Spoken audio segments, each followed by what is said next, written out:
हाँ, यहाँ पे चल रही है। आज कथा का चौथा दिन है।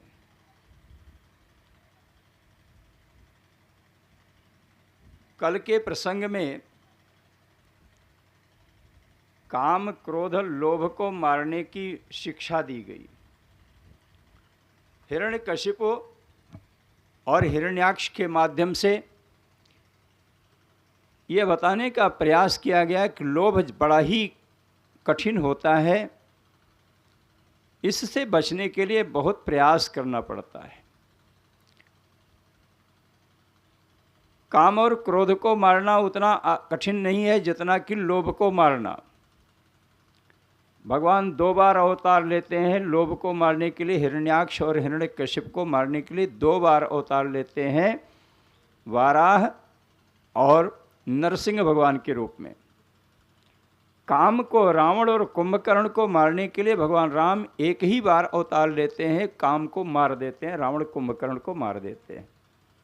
और उसी प्रकार से क्रोध का प्रतीक है शिशुपाल और दंतवक्र, इन दोनों को ही मारने के लिए भगवान कृष्ण का अवतार लेते हैं, मार देते हैं। लेकिन लोभ को मारने के लिए 2 बार अवतार लेना पड़ा। यह प्रदर्शित करता है कि लोभ जो है सबसे कठिन है, सावधान रहने की बात। और दूसरी शिक्षा दी गई कि हमको हमेशा नीति के आधार, सुनीति के आधार पर चलना चाहिए, सुरुचि के वश में नहीं होना चाहिए। अब आगे की कथा प्रारंभ होती है। राजा एक हैं शरियाती। निरीक्षण करने के लिए सुकन्या भी निकली अपनी दासियों के साथ में। थोड़ी दूर जाने के बाद देखा एक मिट्टी का ढेर, एक ऊंचा सा टीला बना हुआ है मिट्टी का, और उस मिट्टी के टीले में से तेज निकल रहा है, चमक आ रही है। सुकन्या को बड़ा आश्चर्य हुआ, मिट्टी में चमक कहाँ से आ रही है, क्या इसमें चमक रहा है।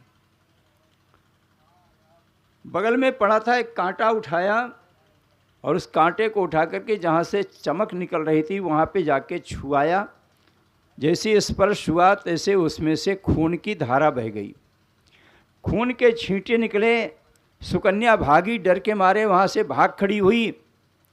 और इधर क्या होता है कि जैसे उसने खून की धारा निकली, वैसे ही राजा शरियात की सेना का एक ही बीमारी पैदा हो गई, इसका पेट फूल गया।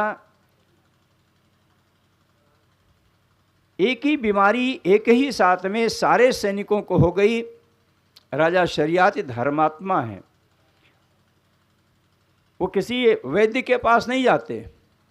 उनके में मन में विचार आया कि आखिर इस समय जंगल में हमसे कौन सी त्रुटि हुई, किस कारण से ये एक बीमारी पैदा हो गई। कोई हमसे अनजाने में ही अपराध हो गया लगता है। तब तक सुकन्या पहुंची और सुकन्या जाकर के कहती है, सुकन्या प्राह पितरम भीता किंचित कृतम मया। पिताजी, हमने कुछ दुष्कर्म कर दिया है। शरियाती बोलते हैं, बोली क्या किया तूने? कहा, द्वे ज्योतिषी अजानंत्या निर्भिन्ने कंटकेन वै।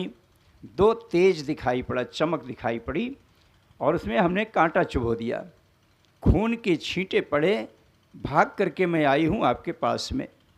राजा शरियात ने कहा, बेटी चल, मुझे देखा वो कहाँ तेज दिखाई पड़ा तुम्हें, कहाँ अपराध किया तूने। लेकर के गई सुकन्या, बताया कि यही मिट्टी का ढेर, मिट्टी समझ करके और इसमें से चमक जो दिखी उसके आश्चर्य में पड़ करके हमने कांटा चुभो दिया। पिताजी, यही हमसे अपराध हुआ है।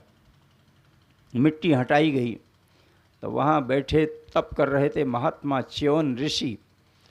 च्यवन ऋषि तप कर रहे थे। ऐसे तमाम महात्मा हुए हैं जो तप करते करते अपने शरीर को गला देते हैं और उस पर दीमक जड़ जाती हैं, चींटियाँ खा जाती हैं। ऐसे ही उन च्यवन ऋषि का भी शरीर है। देखा, पहचान गए शरियाती।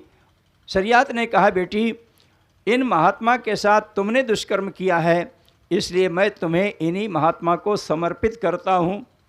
आज से ये तुम्हारे पति हैं, तुम इनकी सेवा करो, इन्हीं के पास तुम्हें रहना है।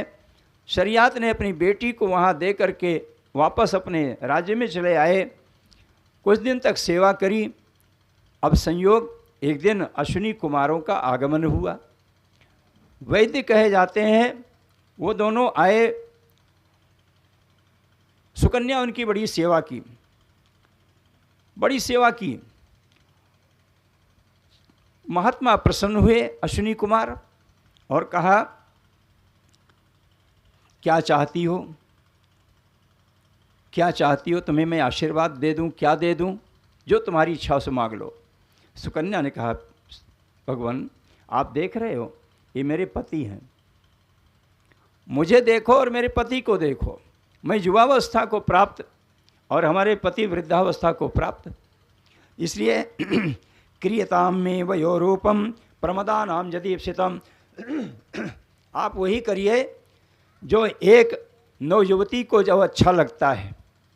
हमारे समान रूप आयु का ही पति होना चाहिए, ये तो नियम है ना, इसलिए हमें हमारे पति का यही स्वरूप बना दीजिए। महात्मा बड़े प्रसन्न हुए। कहा ये तालाब है। च्योन ऋषि से कहा, महाराज आप इसमें जाओ, स्नान कर आओ, डुबकी लगा के चले आना। डुबकी लगाने के लिए गए च्योन ऋषि, और जब डुबकी लगाए बाहर निकले, खड़े हुए तो एक नहीं, डुबकी लगाने वाला एक व्यक्ति, लेकिन दिखाई पड़े 3 लोग। अश्विनी कुमार ने कहा, देवी इन्हीं तीनों में से तुम्हारे पतिदेव हैं, अपने पति को पहचान लो और उनको बुला लो अपने पास में। धन्य है भारत की नारी, इसीलिए कहा जाता है, इनको नारी कहा जाता है। हमने पहले दिन से शुरू किया है नारी और स्त्री का विवेचन। नारी किसको कहते हैं, स्त्री किसको कहते हैं, ये नारी का परिचय दे रही है। सुकन्या विचार करती है कि तीनों एक ही समान, एक ही अवस्था, एक ही रूप, कोई अंतर नहीं। भगवान ने हर व्यक्ति में किसी न किसी प्रकार का कोई न कोई अंतर किया है जिससे आदमी पहचान में आता है, लेकिन ये तीनों व्यक्ति एक ही समान के, इनमें कोई पहचान ही नहीं है। अब क्या करें। सुकन्या विचार करती है कि यदि मैं किसी को कह दूं कि ये मेरे पति हैं और ना हो तो बड़ा अपराध हो जाएगा। एक पतिव्रता नारी का धर्म है कि अपने पति के अतिरिक्त किसी दूसरे का स्पर्श नहीं कर सकती है। अब मैं क्या करूं, संकट में पड़ गई। अश्विनी कुमारों से कहा,